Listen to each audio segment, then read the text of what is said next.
200,000 houses will flood the market as landlords flee Victoria. Let's have a look. Hello everyone, Florian here, and welcome to another episode of HeiseSays. Grab your stein of coffee. Let's have a look at this article, originally from the Herald Sun, but realestate.com have got it on their website. So, the housing crisis. A rent freeze raises the risk of 200,000 plus home sales as landlords evict themselves from the Victorian market. Now, rent controls have never worked. They don't work, guys. They either lead to people exiting the market, discouraging future investment in the market, shortages of rental properties so the people who need them don't get them, or people sitting on properties and doing absolutely no maintenance, even worse than what we have here. Of course, there's ample precedent. This is not me just making up stuff. Just look at what happened in Ireland recently there with their interventions in the rental market, how it completely failed. So this isn't story time. This is reality. Follow the science, everyone. Isn't that what we do these days? But no, don't worry. A 2-year rent freeze.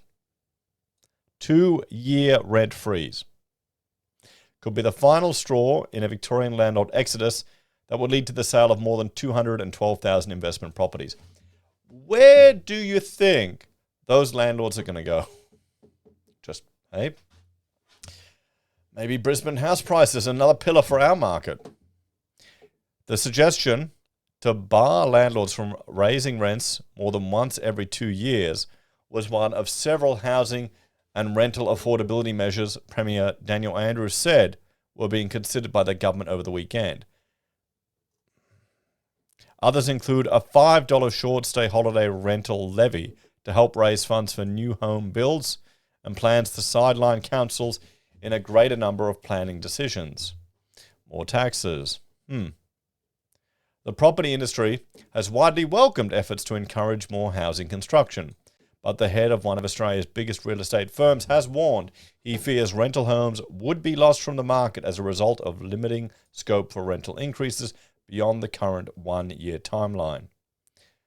First National Real Estate Chief Executive Ray Ellis said he feared a 30% reduction in rental supply at a minimum if the additional burden was placed on landlords who were already considering exiting after land tax cost rises, interest rate hikes, and changes to the Residential Tenancy Act in Victoria made in 2021.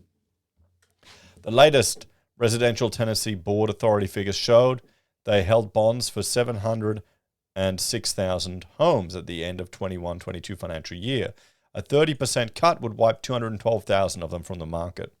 In Victoria, last week, PropTrack figures showed more than 230 of the homes taken to auction, 34.5% were former rental homes. It was well above the 29% national average for investment homes being sold. PropTrack economist Angus Moore said international examples showed rent controls could result in rental home maintenance suffering and in landlords as landlords exited the market. Mr. Moore said there was also a possibility that landlords would compensate for fewer opportunities to raise rents with sharp increases when they could. Yeah, this isn't going to make rentals more affordable. It just means you're going to get huger hits and they're going to push their luck. So, create more supply is fundamentally the only way to solve this problem long term and in a sustainable way, Mr. Moore said. Mr. Ellis, a member of the International Real Estate Federation, also recently reviewed international rental interventions, including in Paris, where in 2015 landlords were barred from raising rents above a specified index and chose to sell instead, leading to the program being axed 2 years after being implemented. This is the thing. Everything we're trying, all these proposals people are putting forward, nothing is new. None of these are new. There's no innovation here. We're just regurgitating the same stuff again and again. And I really am concerned that we're just going to follow the same stupid mistakes here in Australia. In Berlin, a 5-year rent freeze implemented in 2020 ended a year later after a legal challenge. A study there indicated up to 60% reduction in rental listings, in part as landlords left homes untenanted while they awaited the outcome at court. A co-founder of the demographics group in Australia, Simon Kunstmacher, said the government risked overwhelming market forces with too much intervention. As a former Berlin resident, he said efforts to control the city's rental market had gone too far and impacted the willingness of landlords to provide homes. Instead, he advised focusing on efforts to increase the supply of homes as a way of keeping rents from rising. The Australian Housing and Urban Research Institute published a rent freeze review late last month that found while good in the short term, rent controls had made life worse for tenants in the US over the longer term. How about, here's a suggestion. Let me know your thoughts on this one. Rather than trying to make renting cheaper and more affordable, how about we allow people to write off and deduct the interest from their primary place of residence for at least their first home? So you move into your first home, let's just say for the first 5 years or 10 years, you can write off all that interest cost to get more people owning homes. What do you reckon, guys? Let me know your thoughts on that one.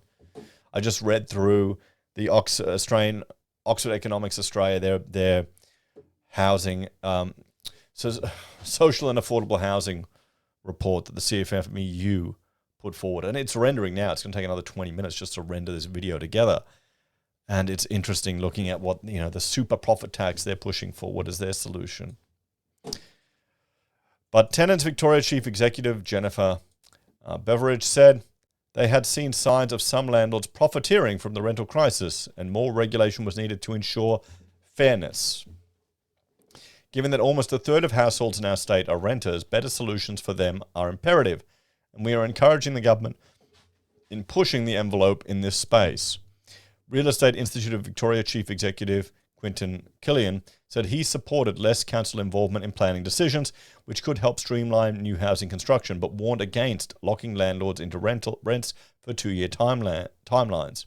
Landlords will look at this and say, if I can't do anything with pricing for the next 2 years, but you're going to increase your taxes in that time, then I won't play anymore, he said. This will make the decision a lot easier for those who are sitting on the fence. And the problem is, if we have people leaving the rental market, well, there's going to be decline in stock. So let's have a talk about this.